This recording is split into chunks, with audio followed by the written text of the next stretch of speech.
Hey everybody! So yesterday Gary Bettman made that big announcement we've kind of all been waiting for.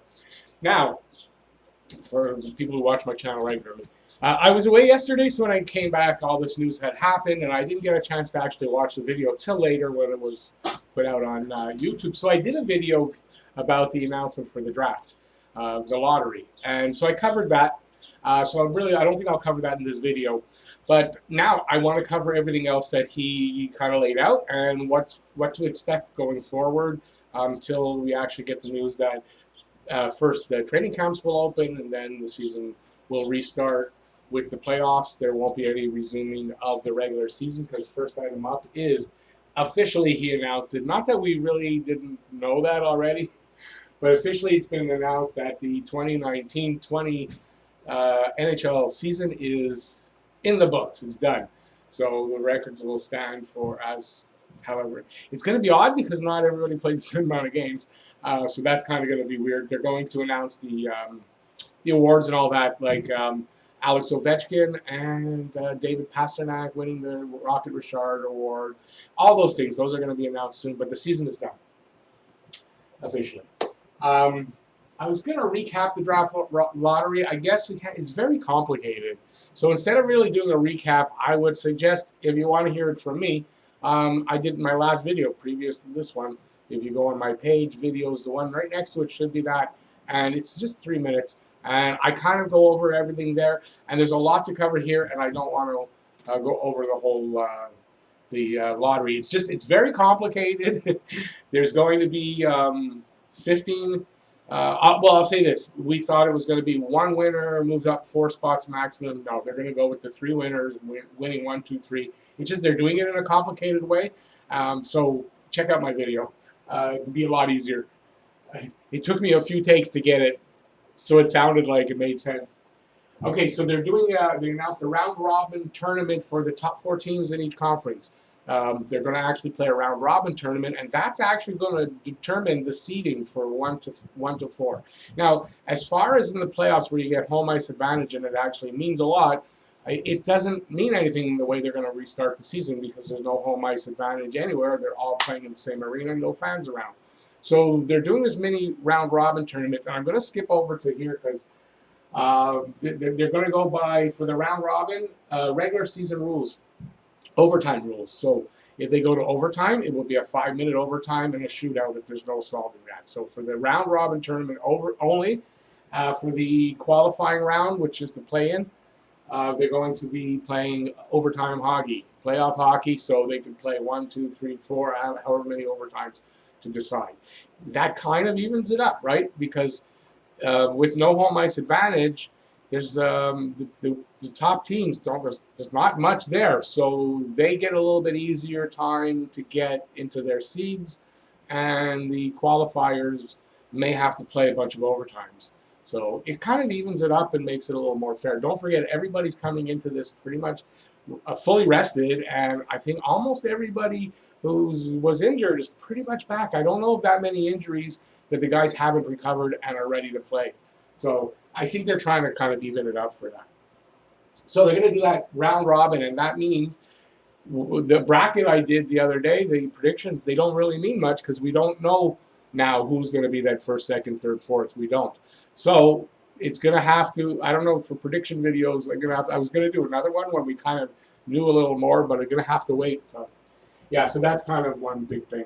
First and second rounds could be best of 5 series. So in order to get the time frame in, they'd like to, I believe, we're looking at, if everything goes well, July 1st, training camps opening, which go back over to here. Phase 3 would be, so Phase 2 just came in. That's getting players back to practicing, getting skating a little bit, but not the main practicing, not with everybody on the ice. Phase 3 takes that into account. That might start July 1st. That's the earliest it can start. And then Phase 4 is the return to actual play, playoffs start. There's no date for that, so we don't know exactly, but there'll be best of 5 series, it looks like, for at least the first and probably the second. So that means the play-in round, best of 5, the qualifying round, no, the preliminary round, best of 5, and maybe the quarterfinals. I don't know if that's quarterfinals, semi, However, second round might also be. I'm confusing myself. It was so confusing the way he talked about the draft lottery. I got to tell you. They may use brackets and they may use seeding. So they're going to have two hub cities. That's something I think I announced in the other video. One in the East, one in the West. That means all Eastern Conference teams in the East, all Western Conference teams. So they could use either seeding or brackets. If they use brackets, I guess they're stuck in, you could start making some predictions, brackets. If they use seeding, they said they're going to reseed it after every round, and I'm confused enough to know, well, I mean, it's not reseeding. Whoever was this, the worst seed, but, I don't know how it works. But that's what they said. If seeded, could be reseeded every round. I didn't write that right. Okay, two hub cities. I just said, one in the East, one in the West. The cities being considered are Chicago, Columbus, Dallas, Edmonton, Pittsburgh, Toronto, Vancouver, Vegas, LA, and Minneapolis in Minnesota. So those are the teams being considered. And they're going to make an announcement. I think he said something like 2 or 3 weeks they're going to make an announcement.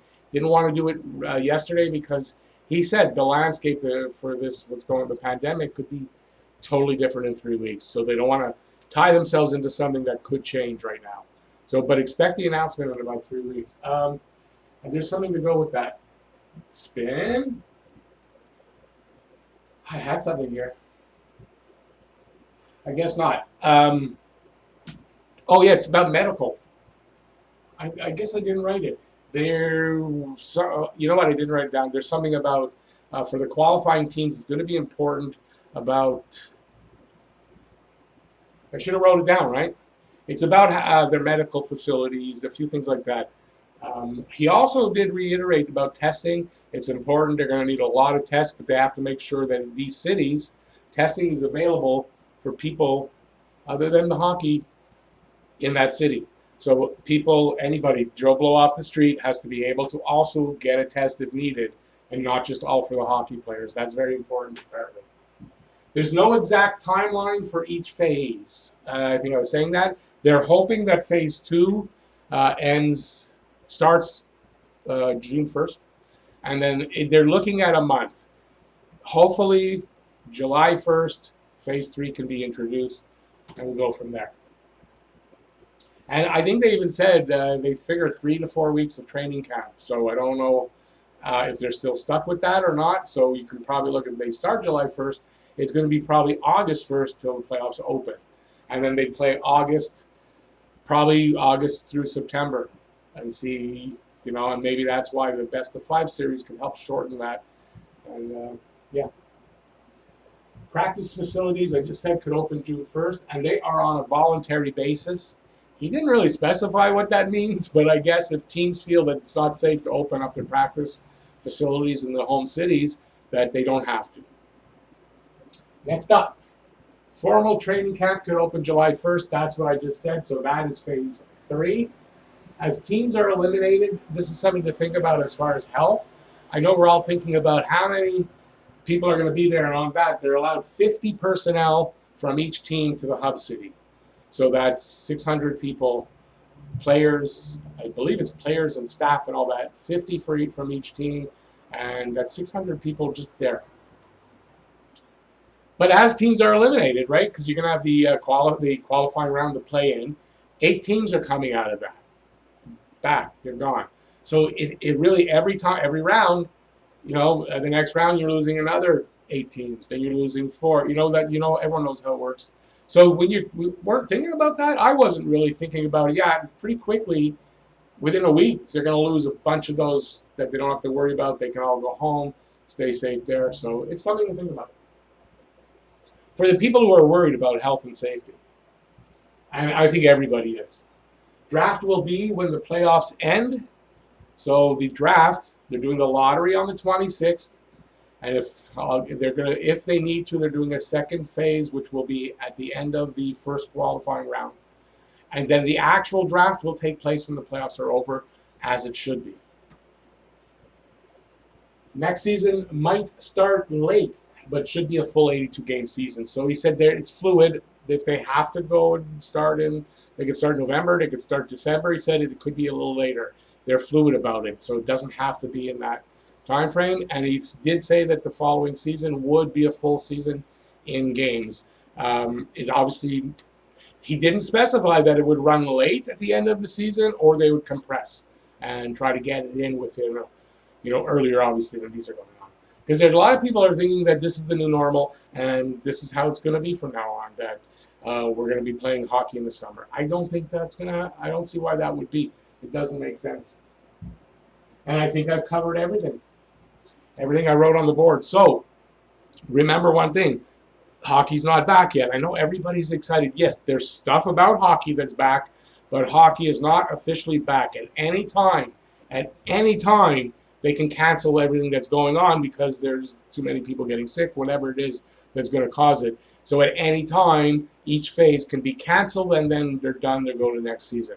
So got to remember that. I know people are talking about it, how hockey's back, but it's not really back yet. Because even this, if they don't get through phase 2 without, if people start to get sick really quickly and a lot of people on each team, well, they're not going to a phase 3. It's not going to happen. They won't be able to. So it's not back, but at least it's meaningful again. So it's meaningful. We got some stuff to look forward to. We can keep our fingers crossed, because I'm not religious. I don't pray that things are going to go well and that they'll actually get the games in. So I guess that's it. Thanks for watching. Really appreciate it. Hopefully I broke everything down. That I went over it a few times, and this is this without reading the whole thing to you. This is what's going on. Thanks for watching. Give a thumbs up if you liked the video. While you're heading down there, leave any comments in the comment section that you may have about this. Let me know what you guys think about any of this, even about the draft lottery. What do you think? Was it confusing to you as well? I found it. I had to read that 5 times. I think 5 times before I could really do the video. I even started shooting the video, and I had to stop and go read it a couple more times just to make sure I got it right. And I'm still confused on a couple of points, but in general, I've got the idea. Okay, so this is a long way to say leave some comments. If you're not sure what's going on, or you've got any questions, or I got it wrong and you want to correct me, in the comment section. And while you're down there, if you haven't subscribed already, please subscribe and ring the notifications bell. And that's going to get you more videos like this right here at Talking Habs for your daily fix of Bleu Blanc Rouge. And although this was NHL, it wasn't really Habs, but okay, so thanks for watching, everybody. Stay safe out there. Peace out. See you next video.